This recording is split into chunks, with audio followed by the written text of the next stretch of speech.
नमस्कार, न्यूज 21 देख रहे हैं आप और मैं हूं आपके साथ अकेल। हमारा राजस्थान बुलेटिन में आपका स्वागत है। सबसे पहले बात करेंगे अलवर की। अलवर के प्रताप ऑडिटोरियम में स्वामित्व योजना के अंतर्गत कार्यक्रम का जिला स्तरीय शुभारंभ किया गया, जिसमें मुख्य अतिथि केंद्रीय पर्यावरण एवं वन मंत्री भूपेंद्र यादव रहे एवं कार्यक्रम की अध्यक्षता जिले के प्रभारी मंत्री डॉक्टर किरोड़ी लाल मीणा ने की। कार्यक्रम में प्रधानमंत्री नरेंद्र मोदी ने वर्चुअल माध्यम से पट्टेमय प्रॉपर्टी पार्सल वितरण किए एवं विभिन्न राज्यों के लाभार्थियों से संवाद भी किया।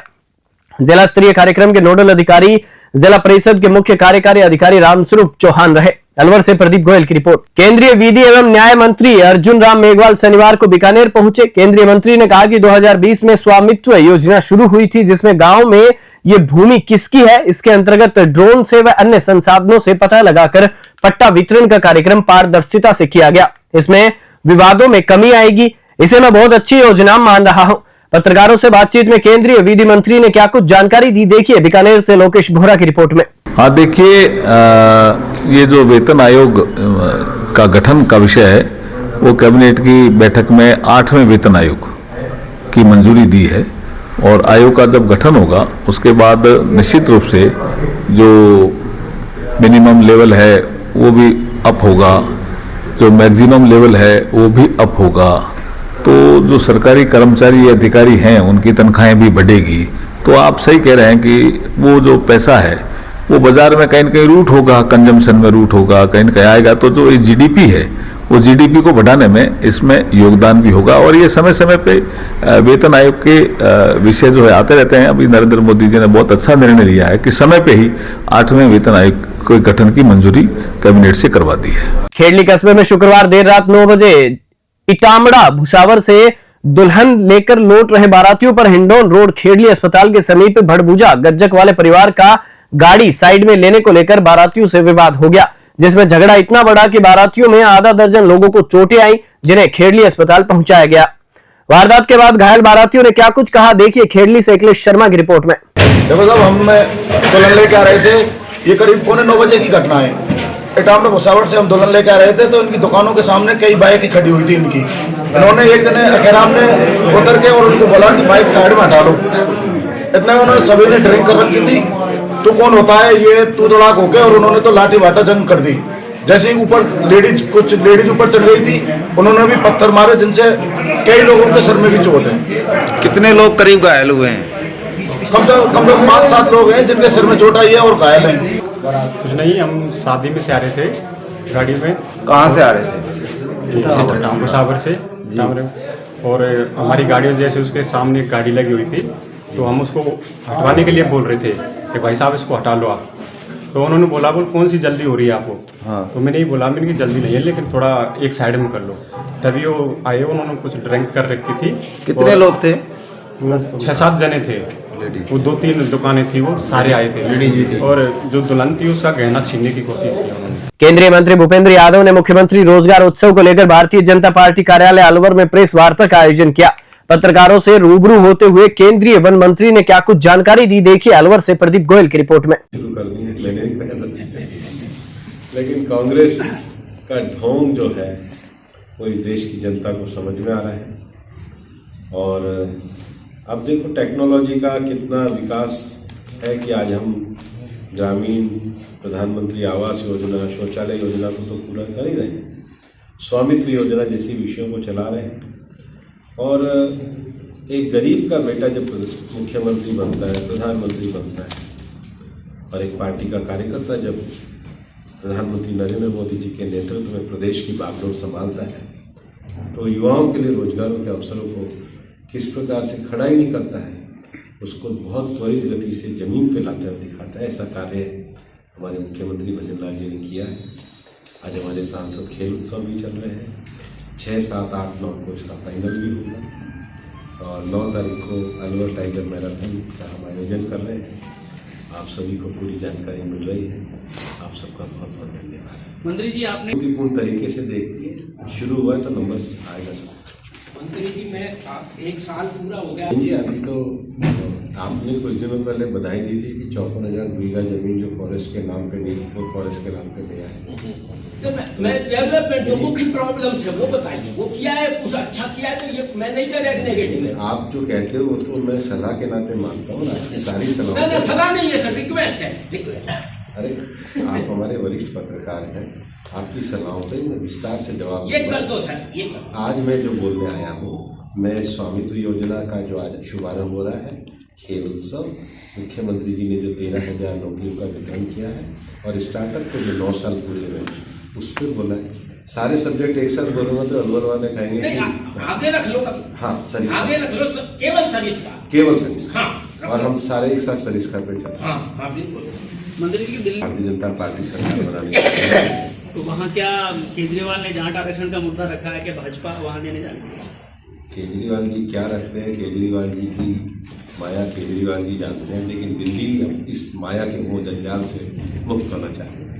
रायसिंह नगर तहसीलदार हर्षित मिड्डा द्वारा आज अन्नपूर्णा रसोई व रैन बसेरे का निरीक्षण किया गया। इस दौरान व्यवस्थाएं चाक चौबंद पाई गई। अन्नपूर्णा रसोई में तहसीलदार द्वारा भोजन भी चखा गया और भोजन में गुणवत्ता के सुधार के निर्देश दिए गए। रायसिंह नगर से राजू शर्मा की रिपोर्ट। डीडवाना कुचामन जिला पुलिस के द्वारा लगातार जिले में प्रभावी कार्रवाई की जा रही है। आमजन में विश्वास, अपराधियों में भय के उद्देश्य से लगातार पुलिस कार्रवाई कर रही है।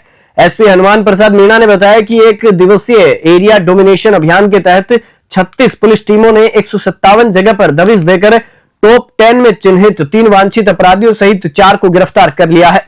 वहीं इंसदादी कार्रवाई करते हुए 28 व्यक्तियों को गिरफ्तार किया गया है। आगे भी लगातार पुलिस की प्रभावी कार्रवाई जारी रहेगी। डीडवाना से मोहम्मद साकिर की रिपोर्ट। डीडवाना जिले के राजकीय उच्च माध्यमिक विद्यालय मल्लाबासनी में कक्षा 9 की 30 अध्ययनरत बालिकाओं को राज्य सरकार द्वारा प्रदत्त निःशुल्क साइकिलों का वितरण किया गया। डॉक्टर गणेश सैनी ने जानकारी देते हुए बताया कि कार्यक्रम में ग्राम पंचायत चोलुखा के सरपंच प्रतिनिधि हमीद गोरी मुख्य अतिथि रहे। वहीं कार्यक्रम की अध्यक्षता प्रधानाचार्य नीतू कुमारी शर्मा ने की। कार्यक्रम में विशिष्ट अतिथि जमील देशवाली रहे। छात्रा बानो शबनम सिमरन ने सांस्कृतिक प्रस्तुतियां भी दी। इस मौके पर एनएमएसएस छात्रवृत्ति लाभार्थी नरेंद्र कुमार का माला पहनाकर अभिनंदन किया गया। डीडवाना से मोहम्मद साकिर की रिपोर्ट। रुदावल थाना अधिकारी नरेंद्र सिंह राजावत के स्थानांतरण पर विदाई समारोह आयोजित किया गया। समारोह के मुख्य अतिथि एडिशनल एसपी हरिराम कुमावत एवं विशिष्ट अतिथि पुलिस उपाधीक्षक नीरज भारद्वाज रहे। समारोह में थानाधिकारी का साफा फूलमाला पहनाकर एवं प्रतीक चिन्ह भेंट कर भव्य स्वागत किया गया। थानाधिकारी को घोड़ी पर बैठाकर एवं डीजे की धुनों पर नाचते हुए भावभीनी विदाई दी गई। इस मौके पर ASI Mohan Singh, Suresh Kuntal, Munshilal, Virendra Kumar, Ghanshyam Poswal, Bharatlal, head constable Tarachand सहित स्टाफ व स्थानीय निवासी मौजूद रहे। रुदावल से रामकुमार उपाध्याय की रिपोर्ट। केंद्रीय संस्कृति एवं पर्यटन मंत्री आज जोधपुर एयरपोर्ट पहुंचे। यहां पर कार्यकर्ताओं द्वारा उनका भव्य स्वागत किया गया। इस अवसर पर मीडिया से मुखातिब होते हुए केंद्रीय मंत्री ने कुंभ के भव्य आयोजन को लेकर देशवासियों को बधाई दी। केंद्रीय मंत्री ने इस मौके पर क्या कुछ कहा, देखिए जोधपुर से मनोहर सिंह की रिपोर्ट में। जहाँ स्वतः स्फूर्त भाव से देश और दुनिया से करोड़ों लोग श्रद्धा का भाव लेकर के, कुछ उत्सुकता का भाव लेकर के, कुछ कौतूहलता दुनिया भर से जानने के लिए कितना बड़ा आयोजन कैसे किसी देश में एक स्थान पर हो सकता है। कुछ इतने बड़े हो रहे आयोजन ने सरकार का जिस तरह से प्रबंधन है उसको एक केस स्टडी की तरह अध्ययन करने के लिए विभिन्न राज्यों ने भी अपने राज्यों में होने वाले बड़े आयोजनों में कुंभ को देख करके उसकी आयोजन की व्यवस्था को समझा जा सके, इस दृष्टिकोण से देश भर से 45 दिन में, दुनिया भर से 45 दिन में 45 करोड़ लोग कुंभ के साक्षी बनेंगे। पहले दिन पूर्णिमा के स्नान में और बाद में मकर संक्रांति के स्नान के दिन लगभग इन 2 दिनों में 5 करोड़ लोगों ने कुंभ में जो है स्नान किया है। लेकिन इसके साथ साथ में लगभग 15 लाख लोग जो हैं कुंभ में पूरे 45 दिन तक रह करके कल्पवास कर, लगभग इतनी बड़ी संख्या साधुओं की है जो पूरे 45 दिन तक लगभग कुंभ में रहने वाले हैं। और लगभग इतनी बड़ी संख्या यानी 15 लाख लोग ऐसे हैं जो सफाई कर्मचारी के रूप में, विभिन्न व्यवस्थाओं को देखने वाले कर्मचारियों के रूप में, भोजनशालाओं का प्रबंधन करने वाले और भोजन का व्यवस्था करने वाले लोगों के रूप में वहाँ स्थायी रूप से निवास कर रहे हैं। लगभग 50 लाख लोग स्थायी रूप से निवास कर रहे हैं और बाकी लोग जो है नित्य प्रतिदिन आते हैं। और ऐसे बड़े स्नान के दिन और भी ये संख्या आने वाली मौनी अमावस्या के दिन और भी ये संख्या जो है बड़ी होगी। लेकिन निश्चित ही कुंभ का प्रबंधन उत्तर प्रदेश सरकार माननीय योगी आदित्यनाथ जी के नेतृत्व में और देश की सरकार ने माननीय प्रधानमंत्री जी के नेतृत्व में जिस तरह से किया है वो निश्चित रूप से अनूठा है, क्योंकि इससे पहले कुंभ जब कभी भी देश में होते थे, कुंभ शाश्वत है, हजारों साल का लिखित अलिखित इतिहास है, लेकिन इससे पहले के कुंभ का स्मरण करिए। 2013 के कुंभ में किस तरह से भगदड़ मची, सरकार ने किस तरह से उस समय जो है असंवेदनशीलता के साथ में व्यवहार किया था। वहां से लेकर के 1954 में जब देश की आजादी के बाद में पहला कुंभ हुआ था, आप उस समय के कुंभ की व्यवस्थाओं को देखिए, सरकार किस तरह से इन विषयों को लेकर के उदासीन थी। नेहरू जी के कुंभ में जाने के कारण से ऐसा लिखित रूप से लोगों ने स्टोरीज की है कि उस कुंभ में 1000 से ज्यादा लोग जो भगदड़ मची थी उसके कारण से दिवंगत हुए थे।